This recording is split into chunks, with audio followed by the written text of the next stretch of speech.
The god of destruction, Kakarot, has brought peace to Universe 7. After teaching Jiren the value of trust and teamwork rather than strength above all else, he returns to his home. But ever since he visited the other universes, something has been bothering the god of destruction, and of course, Whis is the first to notice it. My lord, you seem a bit distracted since our trip. Is there something on your mind, perhaps? Kakarot tells Whis that the Saiyans of Universe 6 have him thinking. He was always taught that the nature of the Saiyans was violent and cruel, a cycle they couldn't ever escape. He thought himself to be lucky, sent to another world as a child and escaping that vicious life. But the Saiyans of Universe 6, genetically nearly identical to Kakarot's own people, are not malicious or genocidal at all. They're a kind, helpful race for the most part, and if anything, the Saiyans of Universe 6 are not only better than the Saiyans of Universe 7, they're better than most civilizations in general. Whis tells Kakarot that things like this can't cloud his mind. Ultra Instinct requires a clear head, and to use destruction requires sole focus. Being able to balance his mind is required for these powers to work. Kakarot is aware of that, but shaking this off won't do him any good. It'll just haunt him in the future. For now,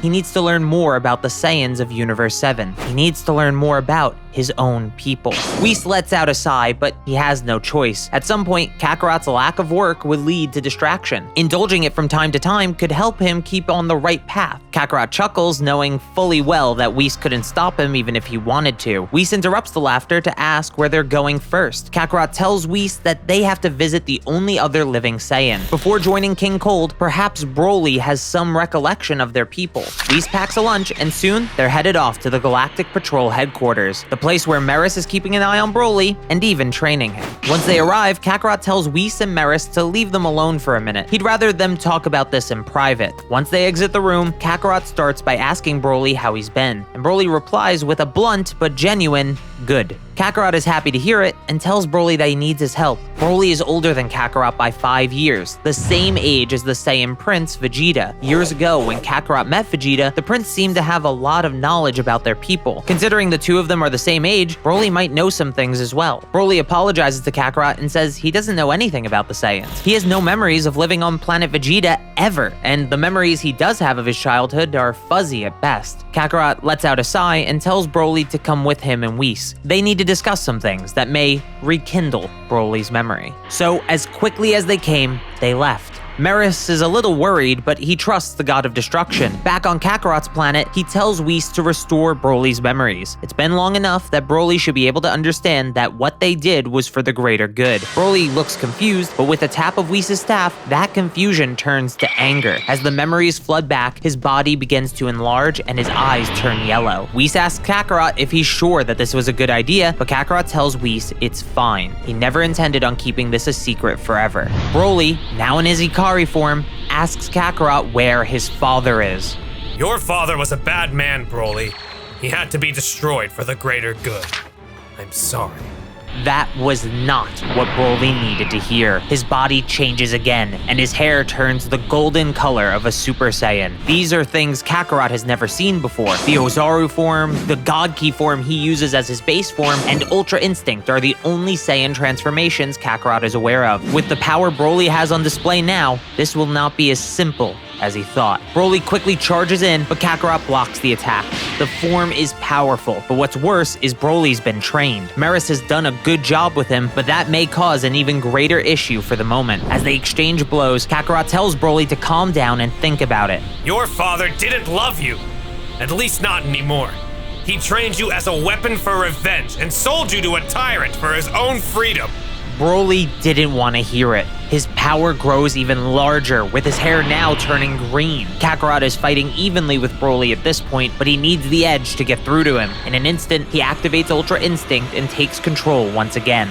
I don't care if you hate me for it, but you're a good person, Broly. I won't let this universe lose good people like you. With that, Broly's pupils return to his eyes and he begins to regain his self-control. Tears begin to build before he returns to base form. Broly is on the ground, trying to hold back his emotions as he says, My father, he was all I had. Kakarot reaches out a hand to Broly and says, Not anymore. With the conflict resolved, Whis flies over and heals both of them. Kakarot helps Broly up and asks if he can remember anything of their people, but Broly says all he can remember is his father hating the royal family. King Vegeta exiled Broly to Vampa as a baby, and that was the root cause for their life of suffering on the planet. That isn't the answer Kakarot was looking for, but he's at least happy that Broly was able to escape the life he had. Kakarot tells Broly that they're going to learn the truth about their people and asks if he wants to join them. Broly nods and Kakarot tells Whis to pack some more lunches. Seems like this is going to be a long day. Whis asks where they're headed next, and Kakarot says he needs the Dragon Balls, but the Super Dragon Balls would be a waste, so they're headed to Planet Namek. Once they arrive on Planet Namek, Whis introduces the three of them, and they speak to the Grand Elder of the Namekian people. At this point, Guru has long since passed away due to old age, so Elder Mori is the Grand Elder of Namek, and the person tied to the Dragon Balls. Kakarot tells Mori of his struggles and asks if he could use the Dragon Balls to learn things about his people. Mori asks to read Kakarot's mind, and Kakarot obliges.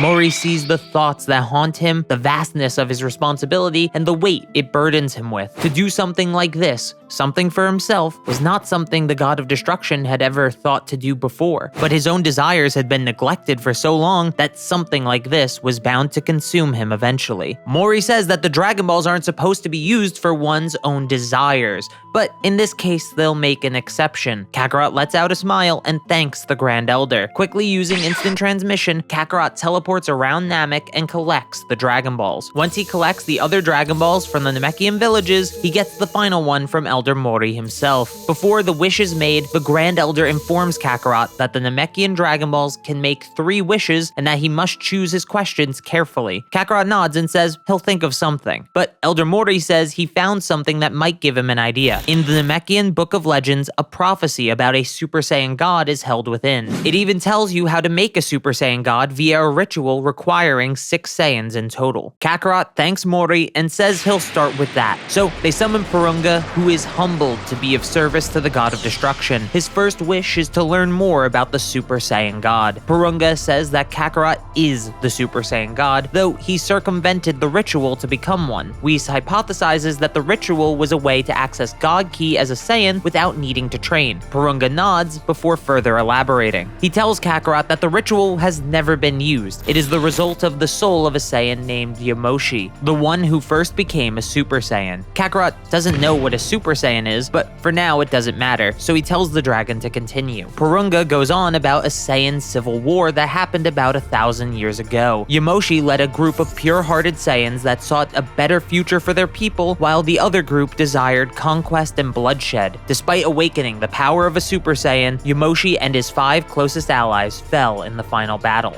This moment was what Kakarot sought to learn about. The decision. No, the destiny that befell the Saiyan race was all due to one battle over 1,000 years ago. If Yamoshi won, then the Saiyans would have prospered like in Universe 6. He wouldn't be a god, Broly wouldn't have suffered on Vampa, things just might have been better. Kakarot shakes off the thought, changing the past isn't allowed, but more importantly, it isn't going to happen. So he continues to listen. When Yamoshi fell, his soul did not go to the afterlife. He was forced to wander the universe formless in the pursuit of a new savior for the Saiyans. So when 5 Saiyans pour their hearts into another, Yamoshi's wandering soul will bestow that 6th Saiyan with the power of the Super Saiyan God. And that is everything Porunga knows about the Super Saiyan God. Whis is intrigued by the mechanics of the ritual. Perhaps the pooling of purity into one Saiyan creates a ki density that allows for God Ki to manifest. As for Yamoshi's soul, he posits that the Saiyans who killed him may have been so evil that they were classified as demons, since dying to a demon does cause a soul to wander instead of going to the afterlife. But there's no time to think about that, because Kakarot was moving on to his second wish. Kakarot asks Porunga what a Super Saiyan is. The dragon had mentioned it earlier, but Kakarot has never heard of such a thing. Porunga nods and gives Kakarot the explanation he seeks. As he said, 1,000 years ago, Yamoshi became the first Super Saiyan. According to legend, the Super Saiyan is a Saiyan of pure heart awakened by rage. Whether it be the loss of a comrade or something else, legend says rage is the key that unlocks the power within that pure heart. The form is known by by its golden hair and aura, a trait unlike anything normal Saiyans have. It is also said that one Super Saiyan can be born every 1,000 years, but Porunga adds that that part may simply be mythology rather than fact, since Yamoshi has been the only Super Saiyan in recorded history. As a final point, Porunga adds that the one known as Frieza, the very tyrant Kakarot had slain, wanted the Saiyans dead to avoid the birth of a Super Saiyan or a Super Saiyan god. Porunga snickers a little when saying that he clearly failed in that pursuit. Both Kakarot and Whis look to Broly, who, having not seen his own reflection when a Super Saiyan, is just confused. Once again, Whis can't help but think about this Super Saiyan more mechanically. In the past, Whis only knew that Saiyans could become great apes, but Kakarot and Broly both have unique transformations even beyond the great ape. These multitude of forms may be a sign that Saiyan DNA is simply more inclined to transform when necessary to adapt.